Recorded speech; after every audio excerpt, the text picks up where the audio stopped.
വിവരം മനസ്സിലായോ? ഈ കടലിൽ കുളിക്കുന്നവരെ കഴിഞ്ഞ 2 ദിവസം ഇവർ കടലിലായിരുന്നില്ല. എവിടെയായിരുന്നു എന്നല്ലേ? അതൊന്ന് കണ്ടുവരാം.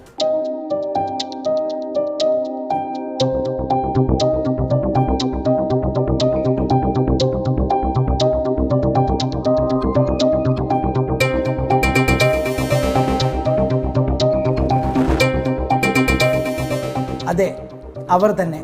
ജോയ് വീണുപോയ ആമേഴഞ്ചാൻ തോട്ടിലേക്ക് എല്ലാം മറന്ന് ഇറങ്ങി മുങ്ങിത്തപ്പിയ ഈ സംഘം.